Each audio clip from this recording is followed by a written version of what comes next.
membre du jury dans l'examination de votre thèse de doctorat, dont je me souviens quand même assez bien, qui était un sujet quand même qui m'a beaucoup intéressé. Franchement, je vous dis, en lisant votre dossier, donc j'ai pas eu trop de problèmes à faire mon rapport, puisque quand même c'est un dossier qui est bien structuré, et qui est vraiment en norme. Et vous avez fait donc une suite de votre travail, vous avez développé de nouveaux axes, donc ce qui était vraiment très intéressant. Maintenant, on va un petit peu, je voulais vous faire une toute petite remarque, c'est que dans une habilitation, c'est-à-dire, c'est quoi comme perspective que vous proposez? Donc, perspective recherche. Voilà, justement. Oui. Dans une habilitation universitaire, on doit faire des perspectives. Je pense que j'ai mentionné les perspectives. J'ai mentionné conclusion et perspective. Mais on les a pas vraiment vues. Parce que j'ai additionné la conclusion et perspective ensemble. Ok. Voilà. Donnez-moi vos perspectives côté pédagogique. Pédagogique. Voilà. Donc c'est essentiellement. Pédagogiquement parlant. Hein. Pédagogiquement, c'est essentiellement de nouvelles création de nouvelles spécialités. Donc surtout sur le fondamental et aussi création d'une forme, parce qu'à Bouira on n'a pas une formation doctorale, on est en cours de créer la première formation doctorale. C'est ça pour l'année prochaine. Et domicilier cette formation dans une école doctorale qu'on va automatiquement, j'espère, créer pour l'année prochaine. Donc on aura une école doctorale ici domiciliée au laboratoire 3BS. Très bien, Inch'Allah.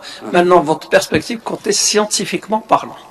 Scientifiquement, sur les travaux de recherche que vous envisagez de faire à l'avenir. C'est-à-dire, il y en a beaucoup. D'ailleurs, on en a parlé. Il y en a beaucoup, mais qu'est-ce que vous pensez faire l'année prochaine? Mais il y a un projet dont on a déjà parlé, je pense, si vous vous souvenez bien. Il y a deux projets. Donc le premier, on en a parlé après ma soutenance de thèse qui parle sur la cinétique de relargage après l'encapsulation. On n'a pas encore fait, j'espère qu'on le fera. Inch'Allah. Donc parce qu'on a fait une encapsulation par les cyclodextrines, on s'est dit qu'on va essayer de calculer, d'étudier les cinétiques de relargage, étant donné que ce sont des liaisons pratiquement faibles d'hydrogène. Donc, et deuxième projet, on en a aussi parlé. Donc, je pense à la fonctionnalisation. Je vous parle à vous de ce côté-là parce que, étant donné que vous êtes chimiste, c'est pour ça que je parle un petit peu projet collaboratif avec vous en tant que chimiste. Donc, voilà, c'est essentiellement de fonctionnaliser certaines substances qui sont utilisées actuellement en pharmaceutique, à l'exemple des liposons. Donc, on peut les fonctionner parce qu'ils sont utilisés comme vecteurs. On peut les fonctionnaliser et les rendre à la fois vecteurs et produits bioactifs. Donc ne pas insérer un produit, c'est-à-dire un principe actif à l'intérieur, et utiliser cette substance comme vecteur. On va directement fonctionnaliser, rendre fonctionnel ce vecteur, il va servir à la fois du principe actif et du vecteur. Ah, d'accord. Donc c'est un petit peu un projet très important. Donc je suppose que vous allez prendre un doctorant. Un doctorant, voilà, exact. Maintenant, je voulais revenir juste sur votre travail, donc ce que vous avez présenté donc, concernant l'habilitation. Votre extrait de plante. Oui.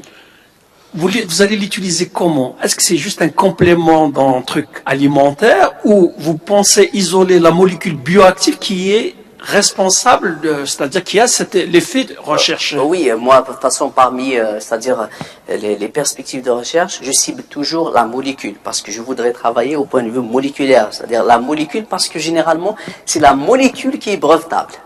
Mais il y a un problème aussi de synergie. Donc exactement. Mais ça, c'est des études aussi à entrevoir. Parce que comme vous ne pouvez pas, même s'il y a un extrait qui est actif, vous ne pouvez pas breveter un extrait. C'est pratiquement... Parce que si vous isolez la molécule bioactive de l'extrait, c'est possible que ça ne donnera rien du tout aussi. Oui, parce qu'il y a un effet synergique, mais c'est possible que ça va donner quelque chose. Voilà. Là-dessus, si vous isolez les différentes molécules et ça ne donne rien, vous pouvez aussi jouer voilà, Combinaison. combinaison pour voir quelle est la molécule qui joue un rôle synergique. Peut-être que vous allez obtenir quelque chose aussi. Ah, ouais. Voilà. Ok, juste, je discutais avec M. Aoun, donc il m'a fait une remarque, effectivement, donc comme il n'a pas eu le temps de la dire, c'est les normes, les tests in vivo, vous les avez fait ici, à l'étranger, ou en Algérie, ici, ou bien... c'est de chez nous. Où exactement? L'animalerie ici? Bon, en ce qui concerne l'étude, c'est-à-dire gavage, ainsi de suite, ça a été fait ici. C'est au niveau de l'animalerie. Et en ce qui concerne l'étude histopathologique, c'est au niveau de la faculté de médecine de l'université de Béjaïa. Ils ont quand même un potentiel, un personnel assez compétent là-dessus et matériel qui est vraiment sophistiqué qu'on ne trouve pas même en Europe.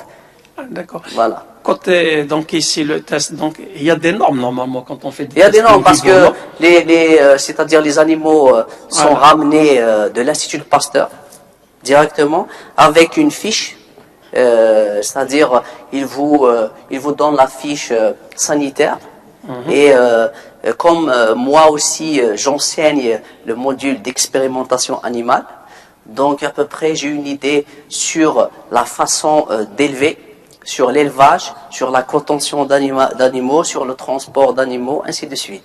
Donc j'essaie d'être dans les normes. Voilà. Juste, l'Institut Pasteur, ils vous les ont donnés gratuitement ou vous les Non, avez payés? vous allez payer. Ah, d'accord, ok. Ok, c'est bon.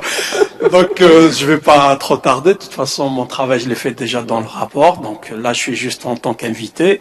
Donc, pour ma part, donc, je suis très content de vous voir là. Donc, comme vos camarades aussi qui sont déjà passés. Donc, je pense que après votre habilitation, vous allez vous lancer à fond sur donc des projets d'encadrement de doctorants, de projets de recherche et surtout avec le laboratoire aussi 3BS qui ont des équipes qui sont très motivées, donc même excellentes. Ça, je suis sûr sur ça. Je souhaite une bonne continuation, M. Kadri. Donc, ravi aussi de vous revoir ici. Merci. Et j'espère aussi vous voir à l'avenir dans d'autres circonstances. Monsieur le Président, je vous rends la parole. Professeur Esgui. Alors là, nous avons notre ami, notre ancien doyen, le vice-recteur de l'université de Bouira, le professeur Chiben, vous avez la parole. Bien sûr. Donc lui, il a été rapporteur sur le dossier d'habilitation de M. Kadri. Monsieur, s'il vous plaît, vous avez un micro? Merci. Ah bien sûr, il te faut un micro, il faut bien qu'on t'écoute.